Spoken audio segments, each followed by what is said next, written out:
study in Holland, tapi yang menjadi presenternya itu biasanya student atau alumni gitu.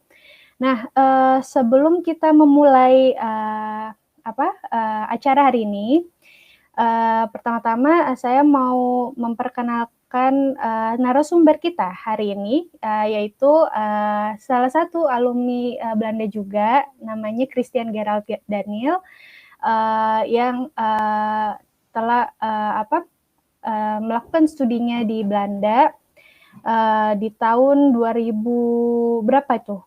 Berapa Gerald? Kemarin 2015, kemudian lulusnya 18. Ini ya Master Civil Engineering ya di TU Delft atau Delft University of Technology.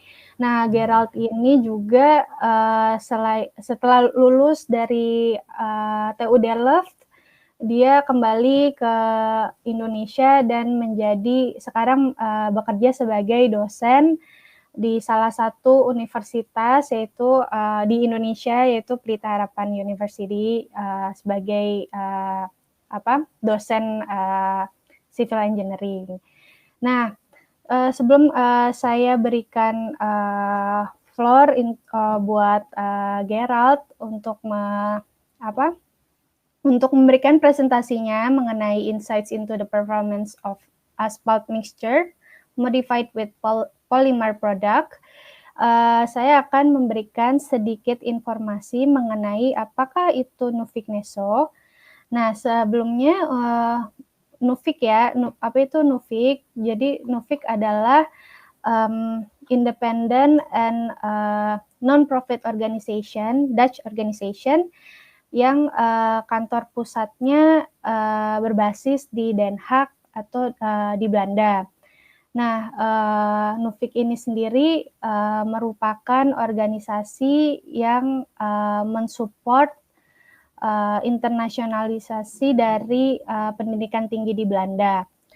Nuffic sendiri itu dibiayai atau didanai oleh pemerintah Belanda, dan kita juga untuk Nuffic mempunyai beberapa kantor representatif di 10 negara, yaitu Brazil, China, Indonesia, Meksiko, Rusia, South Africa, South Korea, Turki, dan Vietnam.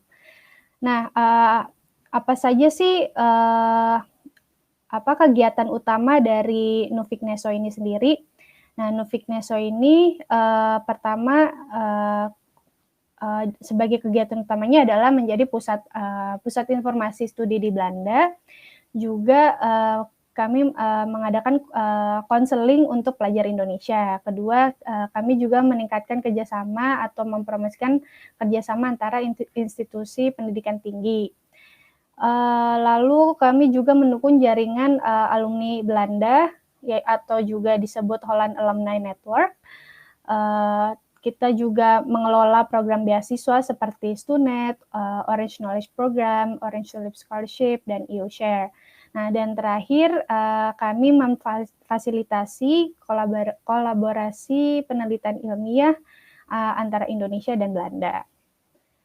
Oke, bagi sobat-sobat Neso yang masih ingin mengetahui lebih lanjut Neso Indonesia, apa saja kegiatannya, programnya, untuk mengetahui semua informasi mengenai studi di Belanda, bisa langsung mengunjungi nesoindonesia.org.id atau beberapa kanal sosial media kita juga tertera di slide ini, dan bisa juga kalau ada yang pertanyaan lebih lanjut bisa hubungi kami di email info@nesoindonesia.org.id atau bisa juga langsung telepon kita ke kantor atau melalui WhatsApp. Oke, begitu saja dari saya. Sepertinya sudah bisa dimulai, Gerald, untuk presentasinya. Saya berikan floor-nya kepada Gerald untuk memperkenalkan mungkin sedikit untuk kepada teman-teman yang hadir hari ini. Oke, selamat sore semua. Suara saya kedengeran ya, jelas. Nah, Seperti yang sudah diperkenalkan tadi oleh Emi sebagai host acara ini, saya Gerald, kemudian saya salah satu lulusan, masih baru juga, baru balik 2018, setelah sebelumnya kuliah di 2015. Dan saat ini saya menjadi seorang tenaga pengajar, ya sekaligus researcher di Universitas Pelita Harapan, salah satu kampus swasta di Indonesia, mudah-mudahan cukup terkenal lah. Dan topik hari ini, Insights into the Performance of Asphaltic Mixture Modified with Polymer Product, itu adalah partly apa yang saya kerjakan selama tesis kemarin. Sehingga hasil yang kita akan tampilkan di sini, yang mungkin kita akan pelajarin bersama, saya berharap ada banyak input dari teman-teman juga yang hadir.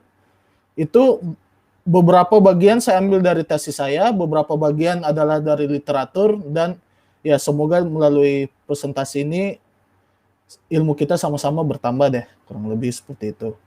Nah, saya langsung next saja. Untuk introduction yang singkat aja, yang ringan, gimana sih kondisi jalan kita di Indonesia? Nah, kalau kita lihat, mungkin gambar ini kurang jelas sih, tapi let's say jumlah jalan yang kita punya, kalau kita lihat menggunakan warna kuning ini, garis warna kuning, itu berarti sekitar 500.000 kilometer. Petunjuknya ada di sebelah sini, 500.000 kilometer. Itu per data 2016 atau 2017. Nah, sedangkan lebih dari 50% dari 500.000 kilo ini per 2015, itu mostly jalan beraspal atau flexible pavement. Nah, data yang cukup menarik juga adalah lebih dari 50% itu centralized di Pulau Jawa, Java, dan Sumatera. Sehingga ya bisa kita bayangkan lah gimana perlunya pulau-pulau yang lain ini untuk infrastruktur jalan yang memadai. That's why ya salah satunya kita juga bersyukur di akhir-akhir ini infrastruktur cukup banyak kebangun, sehingga saya berharap sih dari 2015 ke 2020 datanya itu bakal lebih eksponensial lagi dari yang saya tunjukin di sini. Tapi di sisi lain, pertumbuhan dari kendaraan bisa kita lihat itu cenderung outgrow. Apalagi sekarang semakin banyak kendaraan murah dan seterusnya. Benar-benar kebutuhan ini udah sangat kritikal sejujurnya. Nah, tapi kita lihat di sisi lain, untuk pembangunan aspal sendiri, per ton, let's say satuannya adalah per ton, kita butuh energi sebesar 4,4 gigajoule. Dan juga emisi yang kita hasilkan adalah sekitar 300 kg CO2 ekuivalen. Nah, tentunya itu jumlah yang cukup signifikan. Well, kenapa saya ngomong ini? Karena, next slide, ini adalah kalkulasi yang sangat simplified. Datanya juga saya cuma comot, somehow dicomot dari beberapa paper, dan juga data dari BPS, dan perhitungan life cycle analysis harusnya agak sesimpel ini, tapi well, let's keep it this way, supaya memperlihatkan aja gimana peran dari, jalan ini. Nah, saya misalnya ambil dari 2014 ke 2015, pertumbuhan jumlah jalan sebesar misalnya 20.000 kilometer. Dengan saya mengasumsikan lebar dan kedalaman lapis aspalnya aja, sedangkan kita tahu sendiri aspal sebenarnya lapisan jalan flexible pavement itu bisa beberapa lapis. Ada yang memakai 2 lapisan aspal, kadang ada yang ya mostly cuma 1 sebenarnya. Nah, let's say satu layer aja dengan tebal 5 cm, lebar mungkin 10 meter.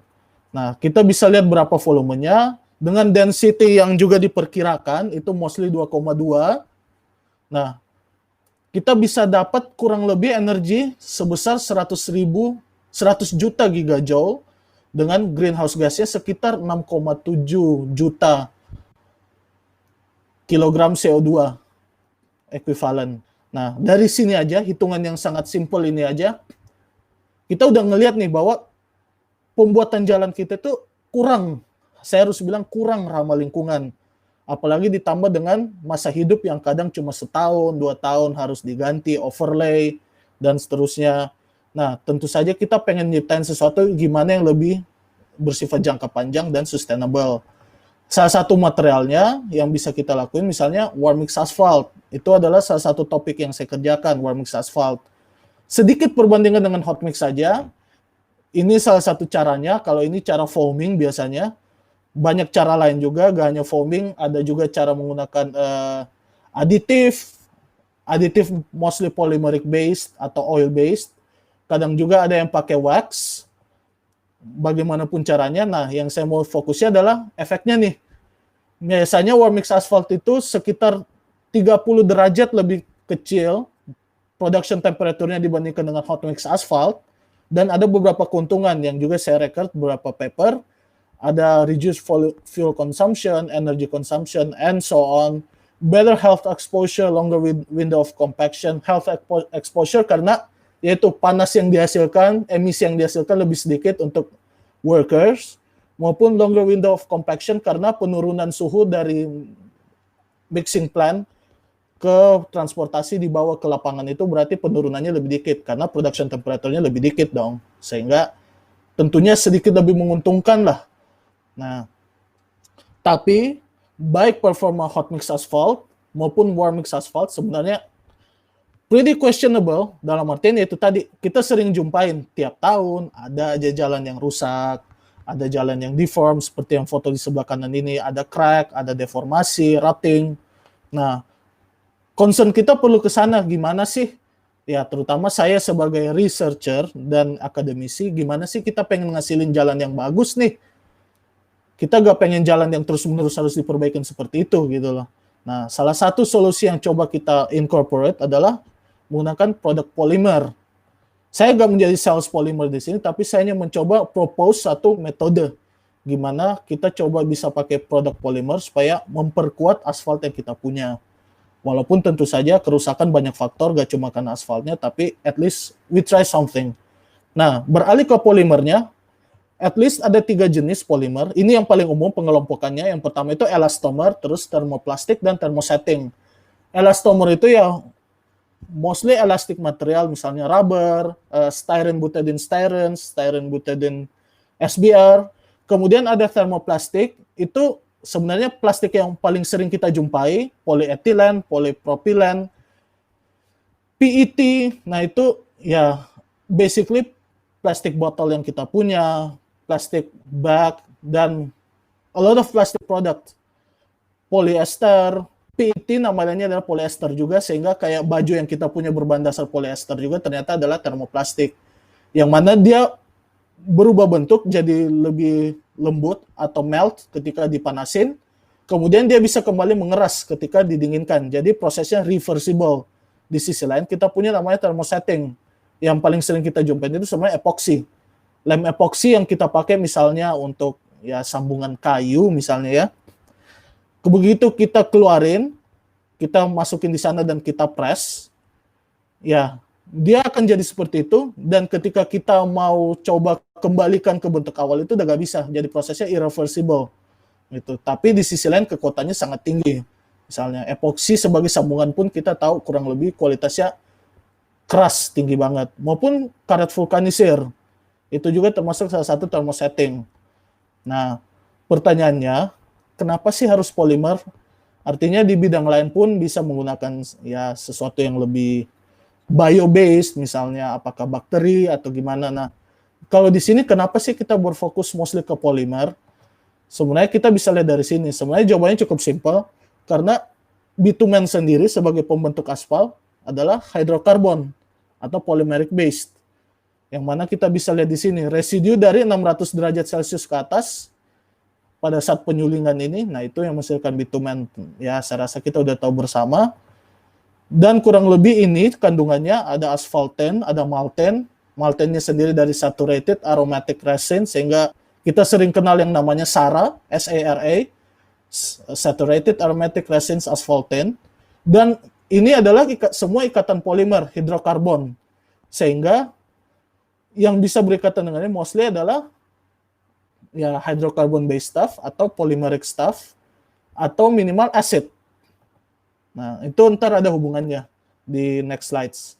Jadi that's why makanya kita berusaha mengincorporate polymer product yang juga memiliki rata-rata ketahanan tinggi pada saat pencampuran suhu 160, 130. Karena biasanya bakteri 130, 160 mostly nggak bertahan sih, gitu. Nah, makanya kita beralih ke beberapa tipe polimer yang saya coba highlight di sini. Yang pertama adalah aramid, hasil produk dari condensation, kemudian extruded, dan seterusnya dan seterusnya. Mulai dari tahun 1938 sampai sekarang. Mungkin kita kenalnya dengan nama Kevlar. Teman-teman kenalnya dengan nama Kevlar, sering dipakai jadi bulletproof armor, sering dipakai jadi sarung tangan di lab yang tahan panas, maupun jadi conveyor belt dan seterusnya. Nah, apa sih keunggulannya aramid? Misalnya tenacity-nya tinggi, artinya adalah kekuatannya dibagi dengan density, artinya apa? Dengan penggunaan material yang dikit aja, lightweight, dia bisa menghasilkan kekuatan, ya misalnya kekuatan tarik yang tinggi. That's why dia biasanya dipakai di lightweight structure. Kemudian high tensile modulus, berarti dia sangat kaku, gak gampang untuk deformasi. Kemudian dia gak sensitif terhadap perubahan temperatur, makanya bisa dipakai di aspal. Kemudian high fatigue life, karena terkait dengan kekakuannya tersebut. Kemudian saya lanjut ke ini yang paling populer sih sebenarnya, polyolefin. Polyolefin itu sebenarnya adalah satu kelas terbagi menjadi polyethylen dan polypropylen. Nah, polyethylen maupun polypropylen sendiri adalah dua dari polimer yang paling sering kita pakai seperti yang saya bilang tadi, wrap plastik dan seterusnya. Nah, polyethylen sendiri itu cukup banyak juga ternyata pembagiannya, ada high density, low density, linear low density, medium density dan seterusnya. Semakin ke sini semakin banyak sih variansnya. Tapi let's say saya highlight dua tipe aja, high density maupun low density, dengan spesifikasi yang bisa dilihat. Sejarah singkatnya juga ada di slide ini, mulai dari 1869 sampai 1953 dan sampai seterusnya sampai saat ini. Jadi polyolefin, baik PE maupun PP adalah dua bahan yang paling sering digunakan. Dan yang tidak kalah sering adalah yang berikut ini, PET. Sering kita dengar botol plastik dari PET, baju dari polyester yang mana juga nama lain dari PET.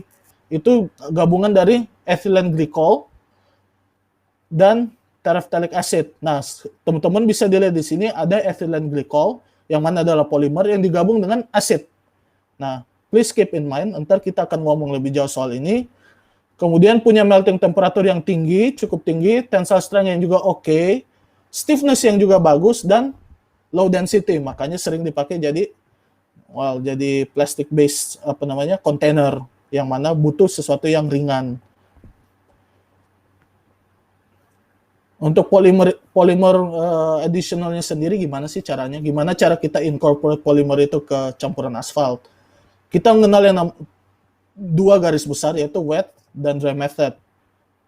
Nah, secara singkat saya bisa ambil dari grafik ini, saya cite dari grafik juga dari salah satu jurnal, bahwa wet method itu adalah A, B ke D, di mana A kita lihat di sini neat bitumen atau bitumen murni, kita campurkan dengan polimer, membentuk ini polymer modified binder atau bitumen, baru digabungkan dengan agregat dan filler, dimix dan dimasukkan ke pack mill, dan akhirnya dimasukkan ke truk untuk dibawa ke lokasi. Sedangkan dry method adalah C dan E, yaitu apa?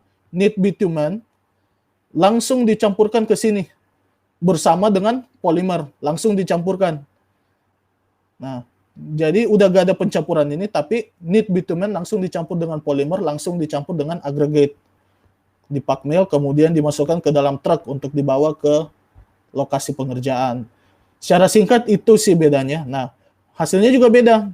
Kalau yang PMB ya udah jadinya kayak gini. Kita gak bisa ngelihat secara kasat mata bedanya gimana, kita harus ngecek lab apakah SAM ataukah tes FTIR dan seterusnya.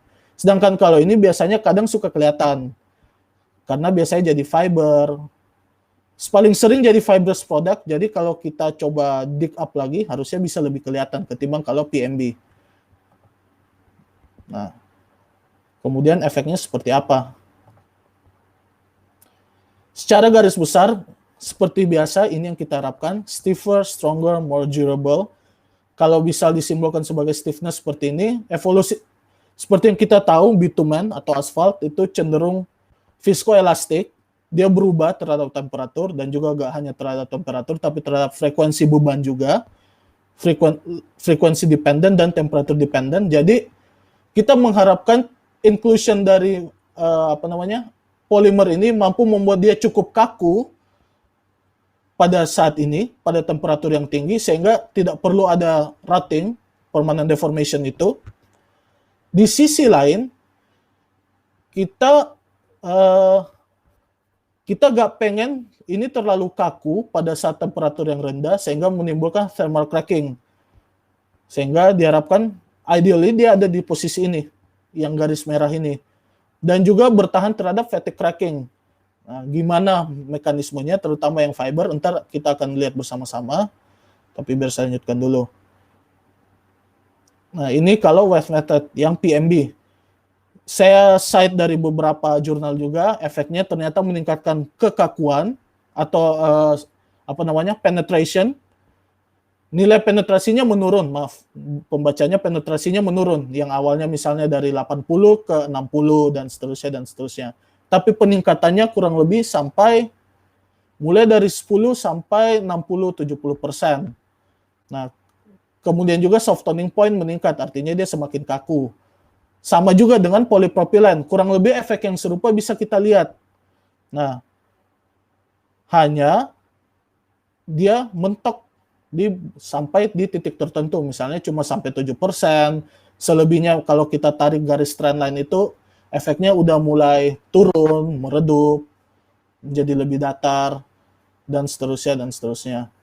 Emang untuk pencampuran ini, memang kita selalu punya nilai optimum, beyond which, emang akan ada sedikit penurunan.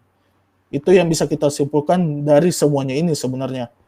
Nah, dari sini pun kita lihat, kalau kita ngambil SAM, kita bisa ngelihat bahwa dia masalahnya nggak bisa tercampur dengan baik. Yang kita lihat ada di sini. Yang hitam-hitam ini adalah bindernya, bitumennya, sedangkan yang putih ini adalah plastiknya, misalnya polyethylene. Nah, atau polypropylen. Ini yang selalu menjadi masalah kalau kita mau membuat PMB atau polymer modified bitumen dengan cara basah. Jadi untuk mensiasatinya, yang biasanya dilakuin adalah harus dicampurkan dalam temperatur yang tinggi dan stabil terus-menerus. Gitu. Dia butuh constant stirring dan dalam temperatur yang tinggi. Sehingga kita bisa bilang kalau dia thermodynamically unstable mix. Nah, tapi saya rasa mungkin agak sulit buat praktisi untuk membuat proses seperti ini. Jadi dalam artian dari mixing plant dibawa ke lokasi, maka aspal itu, bitumen itu terus-menerus diputar seperti ini artinya. Saya rasa itu bukan sesuatu yang cukup useful buat teman-teman praktisi, karena kita mengharapkan sesuatu yang lebih simpel kan. Nah, makanya dikembangkan juga beberapa beberapa campuran, beberapa bahan tambah lain, nanoteknologi misalnya nanoclay, kemudian nah ini yang saya bilang tadi, acidic substance, untuk meningkatkan yang namanya compatibility antara polyethylene atau polypropylen dengan si bitumennya. Kenapa acidic substance? Seperti yang kita lihat tadi kembali, itu campuran.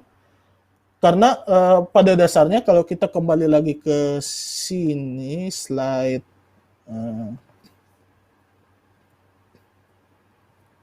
wait a moment. Nah, kalau kita lihat di sini, mostly hydrocarbon, dan kalau misalnya saya ambil contoh kasus polyethylene, dia membentuk satu ikatan yang cenderung nonpolar.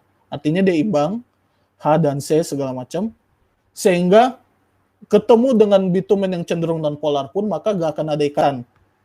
Nah, dengan kita menambahkan acidic substance, yang juga mempunyai ujung H nantinya, kita berencana membuat polyethylene-nya menjadi sesuatu substance yang lebih polar. Mostly biasanya dengan cara grafting sih. Kita graft satu acidic substance ke polyethylene-nya, sehingga membuat polyethylene yang sebelumnya nonpolar menjadi polar, sehingga ketika dicampur dengan bitumen, bisa lebih kompatibel.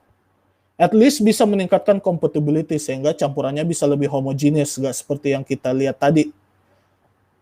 Nah, saya kembali ke sini. Makanya acidic substance yang sering dipakai misalnya malic acid, kemudian polyphosphoric acid, dan saat ini juga kami di sini sedang mencoba mengembangkan beberapa tipe acidic substance yang lainnya sih, dengan harapan acidic substance is a lot, tapi kita pengen tahu apakah yang more bio-based seperti misalnya asam dari jeruk, citric acid, dan seterusnya itu apakah bisa juga dipakai, karena malic acid mostly made up, sedangkan kita pengennya mungkin sesuatu yang lebih bio-based and so on. Kurang lebih sih seperti itu, tapi itu pun masih dalam tahap ya development or research. Itu tantangan dari wet method. Anyways, untuk PET-nya sendiri kurang lebih sama, meningkatkan kekuatan tarik dalam hal ini, tapi pun ada hasil moisture susceptibility, artinya apa? Semakin banyak masukin PET, akan semakin rentan terhadap pengaruh air, di mana kita tahu sendiri, pengaruh air dalam campuran aspal itu bukan sesuatu yang positif, atau bukan sesuatu yang kita harapkan. Jadi ini yang harus menjadi bahan pertimbangan kita pada saat kita membuat PET untuk campuran PMB. Nah, juga seperti itu. Tapi di sisi lain meningkatkan kekakuan, stiffness di sini, G-star, dan menurunkan nilai deformasi, artinya apa? Menjadi semakin kaku. Hal-hal ini yang harus diperhatikan kalau misalnya kita mau praktis membuat PMB. Itu. Ataupun kita mau mencoba menggunakan teknologi PMB yang sudah ada pun, ini harus kita perhatikan sih. Nah, dibandingkan dengan dry method, apa sih hasilnya kalau dry method? Nah, kalau di dry method, aramid sendiri udah bisa masuk. Kalau di wet method, aramid sadly gak bisa masuk karena titik lembabnya atau titik meltnya yang terlalu tinggi sehingga dia gak akan mengalami perubahan bentuk. Jadi dia emang lebih cocok dipakai untuk mechanical reinforcement atau mechanical bonding dengan campuran yang kita punya. Efeknya seperti apa? Di hot mix itu stiffness and strength increases quite much, apalagi pada temperatur yang cukup tinggi dan pada high frequency loading, yang mana kita bisa asosiasikan kurang lebih dengan high traffic. Nah, sekarang gimana kalau warm mix asphalt? Ini kan tadi hot mix asphalt, gimana sih kalau warm mix asphalt? Nah, ini yang saya kerjakan pada saat bagian tesis saya untuk warm mix asphalt dan kedua tipe polimer ini.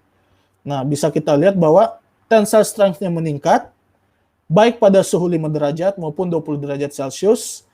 Kemudian pada saat kita uji cyclic, permanent deformation-nya juga menurun dengan kita taruh polimer ini. Semakin banyak kita taruh polimernya, creep-nya makin menurun, berarti deformasi makin menurun, dan fatigue life-nya cenderung meningkat. Berarti efeknya positif sebenarnya. Nah, beberapa hal yang kita bisa lihat di sini adalah kembali lagi efeknya lebih kelihatan atau signifikan pada high temperature. Bisa kita lihat di grafik ini. Dan yaitu tadi higher dosage memberikan efek yang lebih bagus ketimbang lower dosage maupun fiber length. Karena di sini kita bisa lihat kalau yang sebelah kiri ini adalah fiber yang mempunyai panjang yang lebih dibanding yang di sebelah kanan. Ini adalah short fiber, let's say waktu itu 19 mm, dan yang panjang ini 38 mm. Nah, yang 38 mm ini hasilnya somehow lebih signifikan daripada yang 19 mm. Ntar kita akan lihat penjelasannya kenapa sih seperti itu. Tapi saya coba membandingkan aja dulu antara hot mix dan warm mix. Bisa kita lihat di sini bahwa dua-duanya meningkatkan fatigue life, tapi efeknya quite different. Pada saat hot mix asphalt, dia lebih pada low strain level, berarti mungkin trafficnya lebih, bebannya lebih kecil.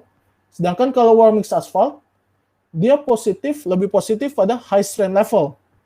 Jadi efeknya terbalik. Nah, itu yang harus kita sebenarnya bisa kita teliti lebih jauh sebenarnya apa yang terjadi sih kok hasilnya bisa kebalik seperti itu. Apakah karena hot dan warm mix asphaltnya ataukah ada sesuatu itu yang harus kita teliti lebih jauh. Tapi hasil sementara ini menunjukkan seperti itu. Dan sebenarnya ini bukan cuma hasil saya yang melihat seperti itu, ternyata penelitian-penelitian lain pun banyak yang seperti ini. Hot mix asphalt cenderung kayak gini, warm mix asphalt kebalikannya somehow. Jadi mungkin worth to examine kenapa bisa seperti ini. Nah, kemudian untuk kekakuannya, untuk hot mix asphalt sedikit lebih tinggi. Di sini kalau kita lihat, untuk resistance of rotting-nya, berarti penambahan polimer dengan jumlah yang sama, somehow ya sedikit lebih berpengaruh di hot mix asphalt ketimbang warm mix asphalt. Nah, kemudian kalau PET kurang lebih hasilnya seperti ini. Ada resilient modulus yang cenderung stabil atau bahkan menurun sebenarnya. tapi juga sekaligus permanent strain yang semakin menurun. Ini juga patut menjadi pertanyaan kita sebenarnya, dalam artian patut diselidiki lebih lanjut bahwa kekakuan tidak meningkat, cenderung tidak meningkat, tapi permanent strain pun menurun. Padahal penurunan permanent strain ini menunjukkan bahwa mixture semakin kaku, tapi somehow dari hasil resilient modulus tidak terlalu menunjukkan tren yang sama, sehingga worth to consider. Mungkin teman-teman yang mau lakukan riset bisa mencoba melihat ke sini dan ya bisa menggali lebih lanjut lagi apa sih yang sebenarnya terjadi. Maupun di sini fatigue life-nya cenderung meningkat dan sampai 1,0 penambahan highest fatigue life.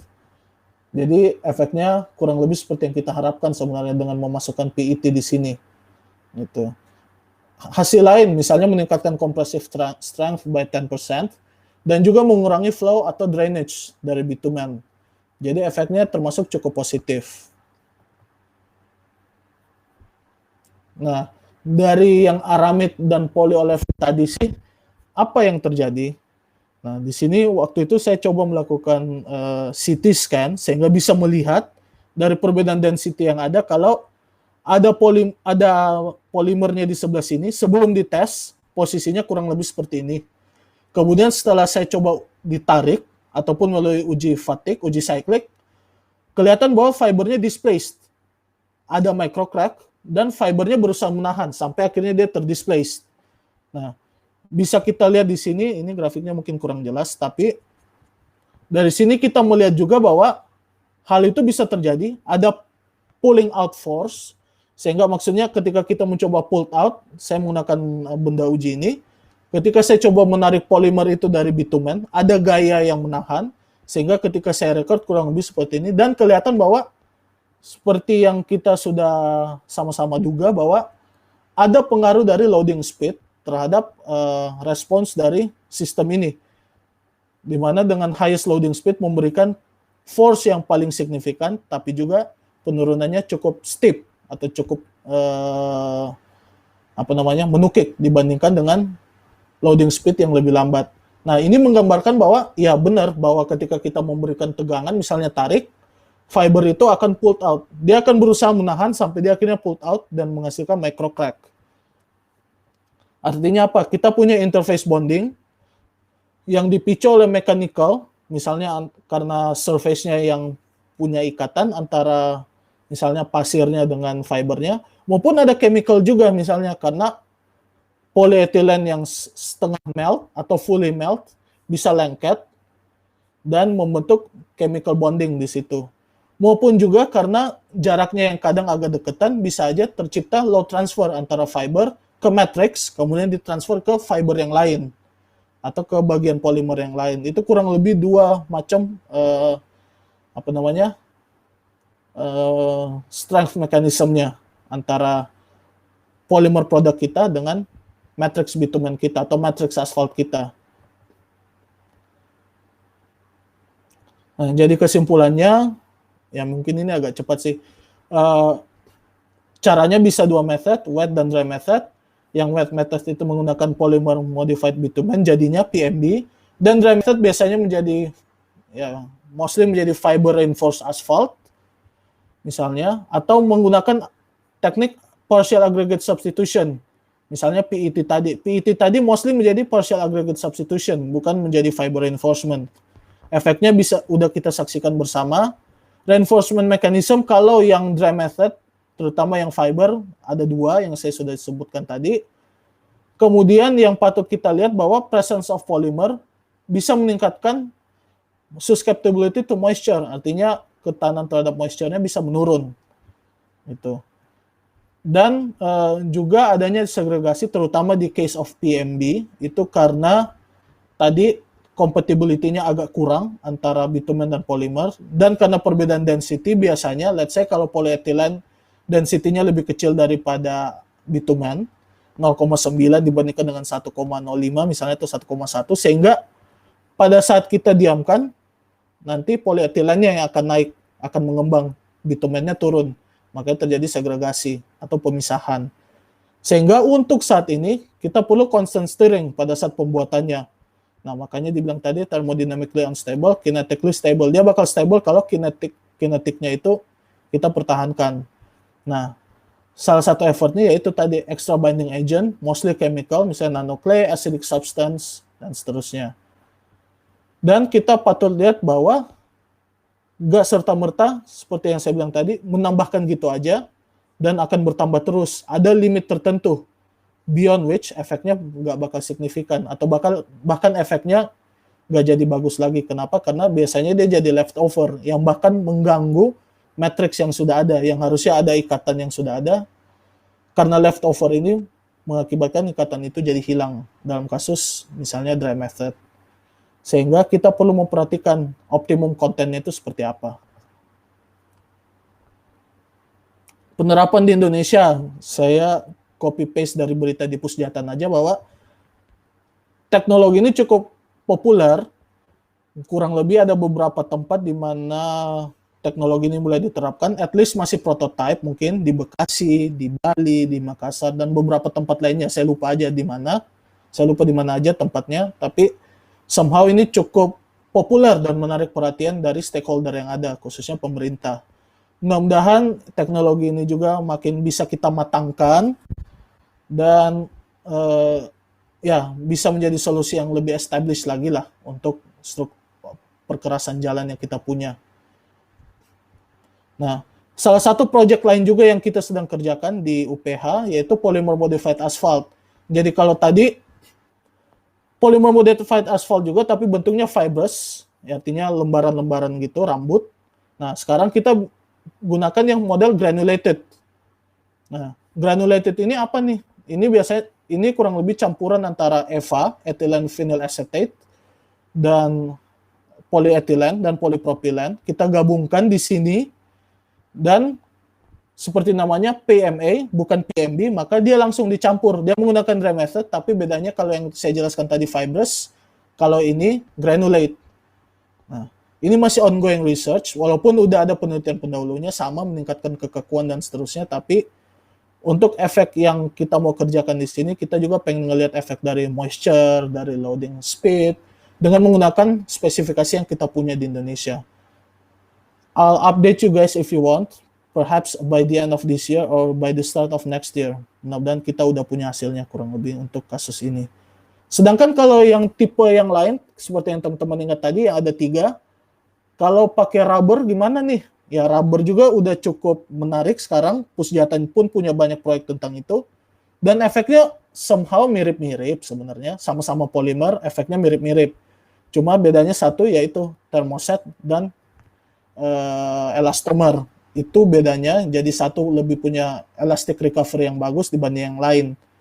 Tapi untuk kalau mencoba membandingkan yang rubber peningkatan berapa persen sih dibanding yang polimer plastik kayak gini, ya saya rasa itu jadi satu hal yang menarik buat kita sama-sama dalamin juga ke depannya.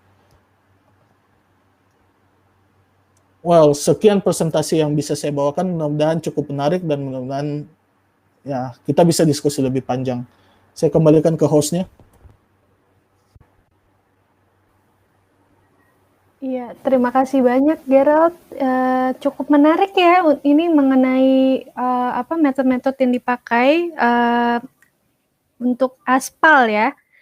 Jadi ya begitu teman-teman, bagi yang mempunyai pertanyaan untuk yang ingin diajukan kepada pembicara hari ini, bisa langsung saja ditulis melalui kolom chat ya.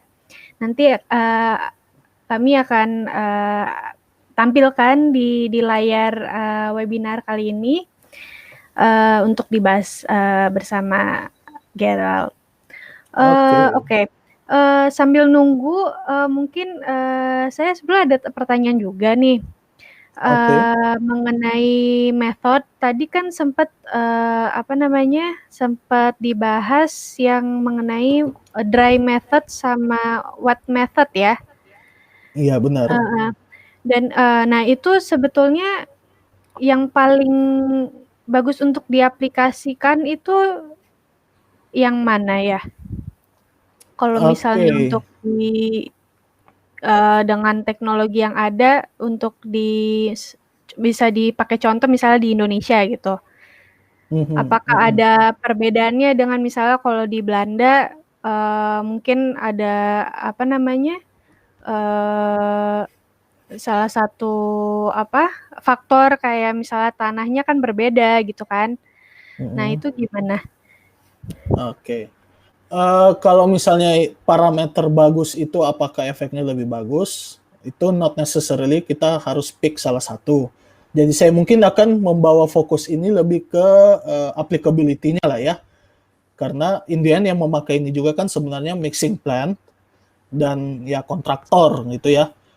Jadi kalau saya sekedar berbicara teknologinya, saya memprovide, posisi saya mungkin dalam memprovide teknologinya, advancement, tapi yang akan menggunakan nanti kan teman-teman praktisi ini, apakah yang punya mixing plant, asphalt mixing plant, maupun yang kontraktor yang menjalankan proyeknya. Nah, dan kalau saya pribadi yang lebih mudah untuk digunakan, itu emang harus diakuin dry method. Kenapa? Seperti yang saya bilang tadi, dia langsung dicampurin gitu aja. Kita nggak terlalu perhatiin apakah di dalam itu dia akan seperti apa, segregasi seperti apa, karena pun udah ada agregat yang pastinya jauh lebih berat daripada polimernya sendiri. Gitu. Jadi lebih mudah lah untuk dicampurkan, walaupun efeknya kadang-kadang adalah dia dispersed tapi gak homogen, gak uniform. Mungkin aja ada tempat yang punya banyak fiber misalnya atau banyak kandungan polimernya, di tempat lain mungkin agak kosong.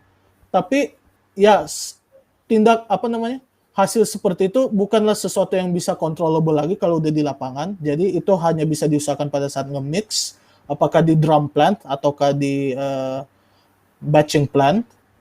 Gimana caranya supaya mixing berjalan dengan bagus dan segala macam dan bisa homogen, merata, uniform.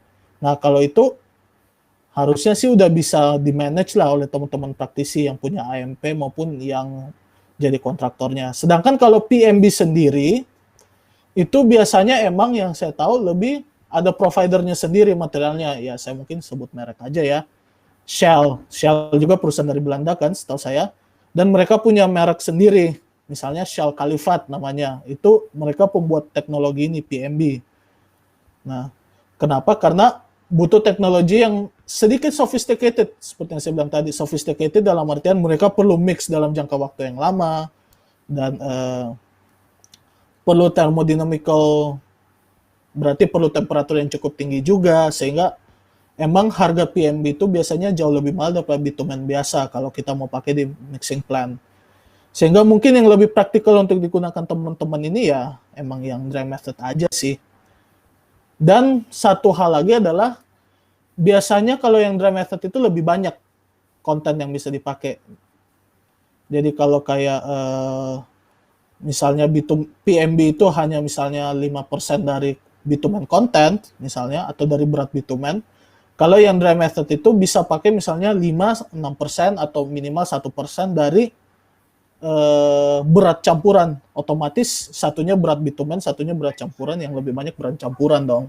Jadi kalau emang arahnya pengen incorporate sampah-sampah cacahan ini supaya lebih banyak dipakai daripada kita incinerate, ya tentunya mungkin yang dry method itu bakal lebih menguntungkan sih. Gitu. Baik, jadi sebenarnya method dry itu lebih cocok juga ya untuk practically speaking. Selain lebih menguntungkan, dan memang untuk teknologi untuk di Indonesia sendiri lebih lebih bisa dipakai gitu ya, dry method nih ya. Benar, walaupun somehow kita udah punya juga. Saya lupa sih namanya, saya kemarin berbincang juga, berdiskusi dengan salah satu teman-teman dari produsen juga bahan tambah, dan mereka sempat ngomong kemarin bahwa kita udah punya teknologinya dan udah ada yang berniat jadi produsen. Cuma ya seperti biasanya namanya masih harus dibangun lah, pencitraannya harus dibangun sih. Gitu. Oke, terima kasih Gerald untuk penjelasannya. Nah, ini kita ada pertanyaan nih dari Alfoinita. Nah, dari ketiga metode itu yang paling robust untuk menahan efek air yang mana? Karena kebanyakan kerusakan jalan karena air. Nah, itu gimana tuh Gerald? PMB sendiri jujur saya jarang melihat tentang water sensitivity, karena pun ya itu tadi saya bilang dia hanya misalnya 5% dari bitumen content, jadi sangat kecil efeknya, mostly hanya ngerubah efek pada bitumen. Nah, sedangkan kalau misalnya yang dry method tadi, dia sangat signifikan karena sekitar ya misalnya 5%, 6% dari berat campuran total, berarti cukup banyak. Dan sampai saat ini yang saya ingat percobaannya adalah saya waktu itu nyoba sampai 0,1% kalau nggak salah ya. Dan efeknya itu lumayan sebenarnya. Dibanding yang misalnya nggak ada fiber sama sekali ya kasusnya. Kalau yang nggak ada fiber sama sekali, penurunannya sekitar 5%, berarti retain strength-nya sekitar 5%. Sedangkan kalau yang pakai fiber ini, untuk 0,1% pun almost double it up, 10% kehilangannya. Jadi ini harus jadi bahan perhatian teman-teman yang mau pakai juga sih. Saya nggak berusaha bilang bahwa ini jeleknya pakai fiber atau pakai polimer, sehingga jangan, karena yang harus kita perhatikan juga adalah strength ratio itu kan sebenarnya rasio antara kekuatan, misalnya kekuatan tarik sampel sebelum kena air atau pada saat kondisi kering dibandingkan dengan kekuatan setelah kena air. Saya bilang 5% dan 10% itu, tapi kan berarti 5% dari kekuatan awalnya si sampel tanpa fiber atau tanpa polimer, dan 10% dari kekuatan awal sampel yang dengan polimer. Sehingga dengan menggunakan terminologi atau pemahaman seperti itu, 5% dan 10% ini jadi gak terlalu signifikan, agak signifikan tapi gak separah yang kita bayangkan intinya. Karena 10% itu dari sesuatu yang udah naik. Seperti yang kita lihat tadi, strength-nya udah cukup naik berapa persen, 20%, sehingga ada reduce yang lebih besar, 10% dibanding 5%, ya kalau misalnya orang dagang sering pakai ya, cincai lah istilahnya. Kurang lebih gitu kali ya. Oke, semoga terjawab ya pertanyaannya untuk Alfoinita. Nah, berikutnya ada pertanyaan dari Ferdiansyah. Izin bertanya, bagaimana menentukan suhu optimum pada campuran aspal polimer agar mendapatkan campuran ideal? Karena bitumen memiliki titik nyala dan bakar pada suhu tertentu yang harus dijaga. Izin bertanya, menentukan suhu optimum pada campuran aspal polimer agar mendapatkan campuran ideal. Yang saya tahu ya, kalau misalnya ini kasusnya PMB, campuran asfalt dalam konteks yang dimaksud dengan Ferdiansyah adalah bitumen, itu gak meningkatkan temperatur secara signifikan. Karena kembali lagi, yang digunakan kan polietilen. Polietilen pada suhu 120 pun udah melt, 120, 130. Jadi tentunya dengan 160 derajat, well, it's already okay, gitu loh. Nggak berpengaruh. Maupun pada dry method sebenarnya. Pada dry method, kan diharapkan bahwa ya kita nggak terlalu harus dia fully melt juga di dalam, gitu loh. Kadang ada yang nggak benar-benar melt dan menjadi mechanical reinforcement pun nggak masalah. Jadi pengaruh ke titik nyala dan titik bakar, ya sejauh yang saya tahu gak terlalu signifikan. Yang signifikan itu lebih ke rheological properties-nya, kayak misalnya stiffness, lebih ke mechanical seperti itu. G-star-nya, apa sih namanya, stiffness modulus, kekakuan, dan seterusnya. Tapi kalau titik nyala dan titik bakar, sejauh yang saya tahu, nggak ada yang signifikan kok.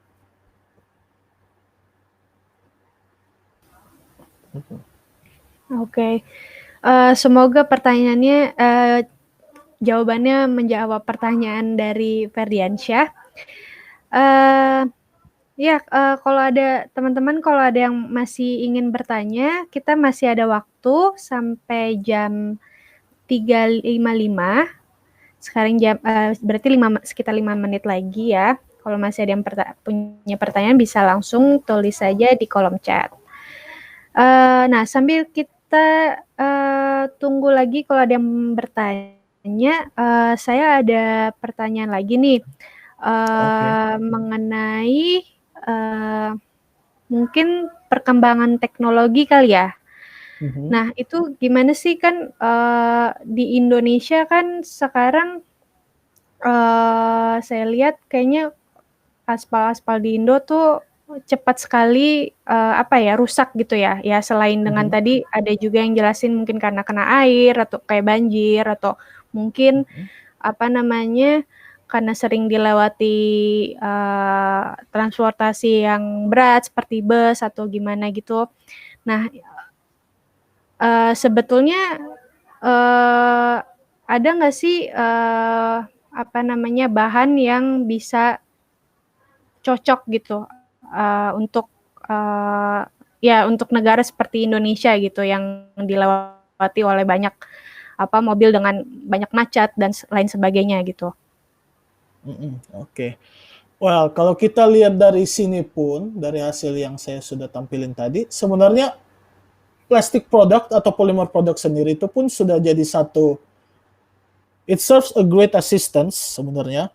Karena kalau kita lihat tadi efeknya bahkan lebih terasa di temperatur yang tinggi. Sementara negara kita temperaturnya, ambience-nya cukup tinggi dong. Jadi harusnya justru di temperatur yang kita saat ini, itu bekerjanya lebih maksimal terhadap rating, punya kekakuan yang cukup oke juga, dan kita apa sih namanya bisa lihat fatigue-nya juga cukup oke gitu kan. Nah, dan apa sih namanya? Mungkin kita juga bisa incorporate warm mix asphalt walaupun saat ini warm mix asphalt belum sepopuler hot mix asphalt sih benar, tapi kita bisa consider itu jadi satu teknologi juga untuk kita pakai gitu kan. Nah, cuma yang saya pikir garis bawahin adalah well, kita bisa mencoba mengembangkan teknologi se-advance apapun, tapi in the end saya harap ya misalnya teman-teman yang mau berkarya sebagai desainer, sebagai apa sih namanya, di bidang konstruksi, saya berharap kita bisa membuat desain yang benar, gitu aja sih tepatnya. Membuat desain yang benar sesuai apa yang diminta, sesuai dengan expectancy life-nya, sehingga kita pakai ini sekedar menambah ke kualitasnya, tapi yang lebih penting adalah desain yang harus dijaga. Karena seringkali kita temuin bahwa aspalnya sendiri mungkin udah cukup oke, tapi ternyata tanah di bawahnya yang menyebabkan keruntuhan misalnya. Ternyata bearing dari tanahnya gak kuat menahan beban dari atas sehingga tanahnya terbelah. Ya otomatis tanahnya terbelah, lapisan di atasnya ikut jatuh. Well, anggaplah kalau kita taruh, ya kita punya buku misalnya yang kita susun seperti ini, di atasnya kita taruh, sekarang bukunya yang jatuh. Sehingga yang lainnya pasti ikut runtuh gitu loh. Jadi emang dari segi pavement engineering itu banyak faktor. Ini hanya salah satu faktor dan teknologi ini sangat helpful, banyak banget dipakai juga di negara lain. India sering banget pakai teknologi ini, tapi on top of all, yaitu desain yang kita buat harus desain yang oke, sehingga expectancy life-nya atau serviceability life-nya bisa kita jamin dan kita tingkatkan dengan teknologi, misalnya polymer. Gitu kali ya. Oke, baik. Terima kasih Gerald untuk penjelasannya. Jadi lebih ngerti lagi sih sebenarnya karena kan sering banget kan di jalan-jalan di Indonesia yang kayaknya baru-baru selesai tapi kok cepat sekali rusaknya gitu kan. Mungkin karena apa bebannya itu yang terlalu berat atau seperti apa atau bahannya atau gimana. Nah, saya ada pertanyaan lagi tentang apa tadi sempat tentang thermosetting ya kalau nggak salah ya. Oh iya benar. Nah, itu bisa Thermoset. mungkin bisa jelaskan lebih lanjut lagi apakah apa itu thermosetting? Oke. Well, thermoset tadi seperti yang saya bilang, misalnya kita punya plastik deh ya, plastik polietilen misalnya. Kemudian kita panasin. Kadang kalau kita taruh di microwave-nya terlalu panas, dia kan jadinya melt, ya kan? Dia jadinya melt, kemudian ya kadang jelek-jeleknya nempel di makanan kita. Jelek-jeleknya sih gitu. Makanya gak disarankan plastik yang biasanya kan gak disarankan untuk masuk microwave, ya kan? Nah, tapi kemudian kalau thermoset ketika kita dinginkan lagi, tempat makanan kita itu kalau kita dinginkan lagi, ntar dia bakal jadi keras lagi sebenarnya. Dia bakal kembali lagi jadi keras. Tadi dia lembek, kalau kita pengen coba teliti nih iseng-iseng, jangan dibuang dulu, disimpan aja, didinginkan, ntar jadi keras lagi. Walaupun udah berubah bentuk tapi udah jadi lebih keras termoset. Sedangkan termosetting ya sekali dia berubah phase atau berubah bentuk ya udah nggak bisa diapa-apain lagi, dia akan begitu terus bentuknya. Kalau termoset tadi pada saat berubah bentuk jadi lembek, kita bisa remold, reshape bentuknya. Dan nanti kalau udah keras, udah dingin, dia akan jadi keras lagi ke bentuk yang kita mau. Tapi kalau termosetting nggak bisa. Termoplastik yang bisa. Seperti itu, sorry. Saya ketukar istilahnya. Termoplastik kayak polietilen bisa kita bentuk kembali ke bentuk semula dan dia akan mengeras, tapi kalau termoset nggak bisa. Baik, oke. Ini ada, terima kasih untuk penjelasannya, Gerald. Kita sebenarnya udah di penghujung acara untuk sesi tanya jawab, tapi ada terakhir pertanyaan dari Alfoinita, mungkin bisa untuk pertanyaan terakhir ya. Apakah mungkin kita dapat menambahkan PBT atau mengingat PBT merupakan salah satu termoplastik yang cukup kuat dibanding PP or PA. Nah, itu gimana tuh, Gerald? Sejujurnya iya nih, saya baru dengar juga PBT sebenarnya. Saya baru cari juga nih, polybutylen terephthalate. Nah, artinya gini, nggak semua polimer bisa kita pakai juga. Seperti PVC tadi, PVC jarang dipakai, walaupun sebenarnya dia termoplastik, jarang dipakai. Dengan alasan, saya lupa sih waktu itu dibilangnya karena itu a bit of chemical stuff, chemical bonding. Nah, sebenarnya memang banyak banget polimer-polimer kayak gini. Kita hanya coba incorporate sesuatu yang sangat umum seperti polyethylene dan polypropylen ya, mostly karena itu sampah gitu loh. Sebenarnya untuk meluruskan aja sih, kenapa kita bilang aspal plastik pengen kita kembangkan sebenarnya bukan karena significantly meningkatkan kekuatan, advanced material yang wow, tapi sebenarnya lebih ngejawab keresahan teman-teman lingkungan nih. Banyak banget sampah plastik yang hilang kemana-mana. Ada yang di-incinerated, ada yang dibiarin larut gitu aja ke laut, terus jadi terurai, jadi mikroplastik, dan seterusnya. Gimana sih kalau kita coba jadiin bahan tambah, dan gak hanya di aspal sebenarnya, di beton pun bisa. Gitu loh. Makanya kenapa gak terlalu banyak dibuat variasi. PBT ini mungkin bisa, tapi mungkin karena dia gak sepopuler polyethylene, itu aja sih alasannya. Tapi sebenarnya mungkin punya potensi. Kita bisa coba sebenarnya.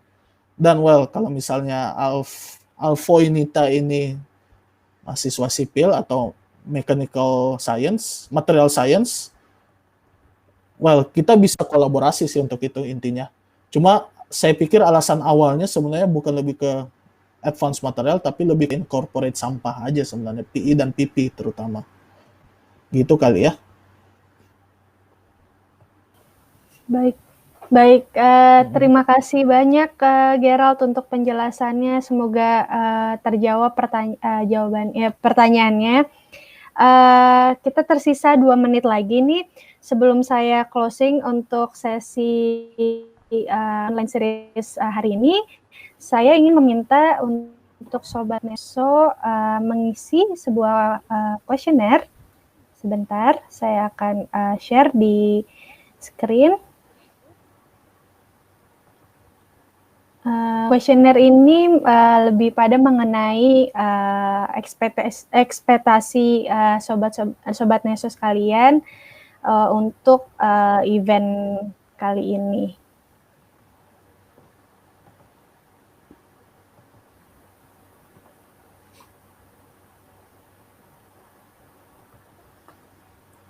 Oke. Oh, ini bisa saya isi juga dong ya? Bisa sih, tapi ini lebih ditujukan kepada partisipan. Oke. Oke, sepertinya udah semua ya. Oke, saya end voting. Terima kasih banyak sekali lagi untuk pembicara kita hari ini, Christian Gerald Daniel.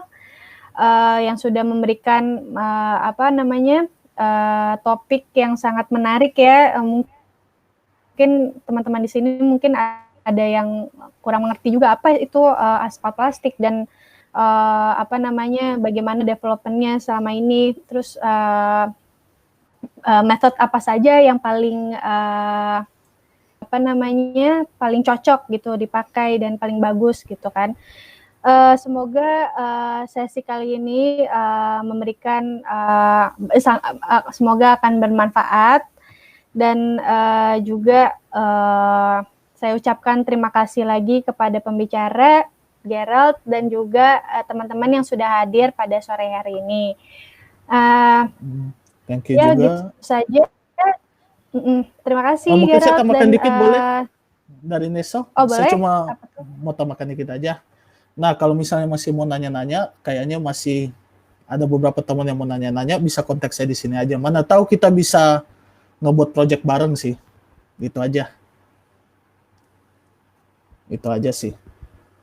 Oke.